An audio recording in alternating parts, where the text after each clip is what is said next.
नमस्ते सर्वांना. आज आपण मेडिव्हल हिस्ट्री, मध्ययुगीन भारताचा इतिहास याच्यामध्ये आहे ना, आपण काय करतो माहिती आहे का, प्रिपरेशन करताना ह्या पार्टला आहे ना, मोस्टली इग्नोर करत असतो. कारण की त्यामागे आपल्याला समजत नाही, की आपण प्रिपरेशन काय केलं पाहिजे. आज मेडिव्हल हिस्ट्रीचं प्रिपरेशन आहे ना, यू-पी-एस-सीच्या ज्या सेंट्रलच्या जितक्या पण पोस्ट आहे ना, त्यांच्यासाठी आणि स्टेट लेव्हलला डेप्युटी कलेक्टर, डी-वाय-एस-पी, तहसीलदार या क्लास 1च्या ज्या पोस्ट आहे ना, यांच्यासाठी प्रिलिम पॉइंट ऑफ व्ह्यूने आणि मेन्सच्या पॉइंट ऑफ व्ह्यूने कसं प्रिपरेशन केलं पाहिजे, हे तुम्हाला समजलं पाहिजे.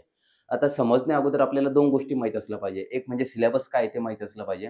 नंबर 2 म्हणजे काय नाही का, की सिलेबस बरोबर रिसोर्सेस कोणते यूज केला पाहिजे. आता प्रिपरेशन करताना काय होतं माहिती आहे सिलेबस तर आपल्या समोर असतोच असतो. बट रिसोर्सेस काय? आता करंटला जर बघितलं गेलं ना, प्रिलिम पॉइंट ऑफ व्ह्यूनी त्याच्यावर आहे ना, हार्डली 3 ते 4 क्वेशन पडत असतात. पण आणि मेन्सच्या दृष्टिकोनानं 1 ते 2 क्वेशन पडत असतात. तर क्वेशन कुठे पडतात ना, आपल्या जी क्वेशन कुठे पडतात हे आपल्याला माहीत असलं पाहिजे. जर आपल्याला हे माहीत असेल ना, प्रिपरेशन करणं फार सोपं पडतं. आता दुसरी गोष्ट, मध्ययुगीन भारताचा इतिहास, मिडीवल हिस्ट्री जी काय ना, ती प्रिपरेशन करताना ना आपल्याला तिथं अंडरस्टँडिंग बेस नाही. थोडं आपण क्लॅरिटीने जर आपण प्रिपरेशन केलं ना, आपल्याकडे आता 3 ते 3.5 महिने बाकी आहे. समजलं? त्याच्यानंतर पुढे मेन्सला 3 महिने बाकी आहे. तर आत्तापासूनच आपण प्रिलिम बरोबर करता मेन्सचा टॉपिक काही कव्हर जर केले ना, आपलं मेन्सचा तिथं पण सिलेबस आपला कव्हर होतो. सो प्रिपरेशन अशा पद्धतीने केलं पाहिजे. आता उदाहरण सांगतो तुम्हाला मी. आता आपलं जे काही मिडल हिस्ट्री स्टार्ट कधीपासून येते, जेव्हा एन्शियंट हिस्ट्री संपते, तर मिडल हिस्ट्रीचा जेव्हा स्टार्टिंग पॉइंट होतो, म्हणजे गुलाम, खलजी, तुघलक, सय्यद, लोधी म्हणजे दिल्ली सल्तनतची जेव्हापासून स्थापना झाली होती ना, तिथून पुढं मध्ययुगीन भारताचा इतिहास स्टार्ट होतो. म्हणजे मिडल हिस्ट्रीचा इतिहास स्टार्ट होतो. पण त्याच्या अगोदर मिडल हिस्ट्री स्टार्ट होण्याच्या अगोदर जो ट्रान्झिशन पिरियड आहे ना, एन्शियंट टू मिडीवल हा पूर्ण अनडिस्टर्ब पिरियड होता. अनडिस्टर्ब पिरियड होता. त्याच्यानंतर परकीयांचे आक्रमण झाले. परकीय आक्रमण झाल्यानंतर आहे ना, गुलाम घराण्याची कशी स्थापना झाली, अल्तमश यांनी कशा पद्धतीने केली. नंतर गुलाम खलजी झालं. त्याच्यानंतर तुघलक घराण्याने कशी स्थापना केली, सय्यद घराण्याने कशी स्थापना केली, लोधी घराण्याची कशी स्थापना केली.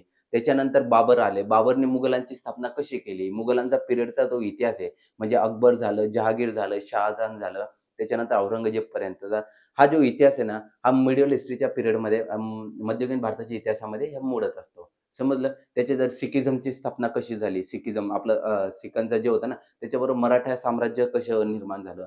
हा जो पार्ट आहे ना, अशा पॉइंट ऑफ व्ह्यूने अभ्यास केला पाहिजे. प्रत्येक पॉइंटला असा हात लावला पाहिजे. म्हणजे गुलाम घराण्यामध्ये ना, आता कसं करायचं माहिती आहे का? आपण प्रिपरेशन करताना जर सरसकट वाटत जर गेलो ना सगळ्या गोष्टी, तर आपल्याला ते कॉम्प्लिकेटेड गोष्टी वाटतात आणि आपण एक्झाममध्ये जाताना भरपूर साऱ्या गोष्टी चुकीच्या करून येतो, मिस्टेक करून येतो.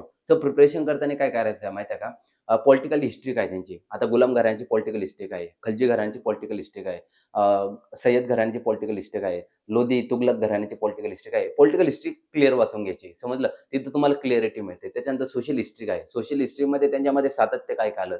चेंजेस काय काय आलं? त्याच्यामध्ये नवीन प्रथा कोणत्या ॲड झाल्या. इकॉनॉमिक हिस्ट्रीमध्ये आहे ना, ते सुद्धा त्यांचं इकॉनॉमिक स्ट्रक्चर कसं होतं. आता फॉर एक्झाम्पल आहे ना, तुघलक घराण्याचा नाही का मोहम्मद तुघलक आहे. यांनी जे इकॉनॉमिक पॉलिसी राबवल्या त्या फिरोजशहा तुघलकांची पॉलिसी राबवल्या तर तिथे क्वेशन पडण्याचे चान्सेस भरपूर असतात. मेन्सच्या पॉइंट ऑफ व्ह्यूने, प्रिलिमच्या पॉइंट ऑफ व्ह्यूने. परत आपलं खलजी अलाउद्दीन खलजीने काही इकॉनॉमिक पॉलिसी राबवल्या त्या त्याच्यासुद्धा काही त्या पॉलिसी बघायचा प्रयत्न करायचा.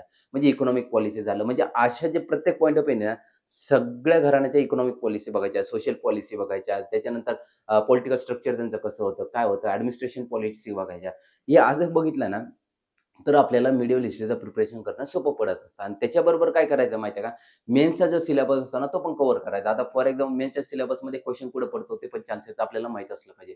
जसं जे आता सुफिझम झालं, त्याच्यानंतर धार्मिक जे रिलिजियस मूव्हमेंट आहे ना, भक्ती मूव्हमेंट झालं, सुफी मूव्हमेंट झालं.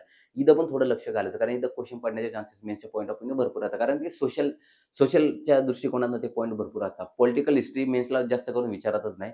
मोस्ट ऑफ द सोशल आणि इकॉनॉमिक स्ट्रक्चरच जास्त करून विचारलं जाते. मिडल पॉइंट ऑफ व्ह्यूने बोलतो मी. सो अशा पद्धतीनं मध्ययुगीन भारताचा इतिहास केला पाहिजे. जर अशा पद्धतीने प्रिपरेशन जर केलं ना, मध्ययुगीन भारताचा इतिहास, मिडल हिस्ट्री ना, सेंट्रलचे पद आणि स्टेटचे पद जे क्लास 1चे पद आहेत, यांच्या दृष्टिकोनातून अभ्यास करणं फार सोपं पडणार आहे. सो अशा पद्धतीनं प्रिपरेशन करा आणि अ, काय म्हणतात त्याच्यावर पी-वाय-क्यू सीरीज पण प्रॉपर अंडरस्टँडिंग करण्याचा प्रयत्न करा. क्वेशन टेस्ट सीरीज पण प्रॉपर सॉल्व्ह करण्याचा प्रयत्न करा. म्हणजे काय होईल माहिती आहे का तुमची ॲक्युरसी तितक्या प्रमाणात वाढत जाईल. So thank you so much. God bless. All the best.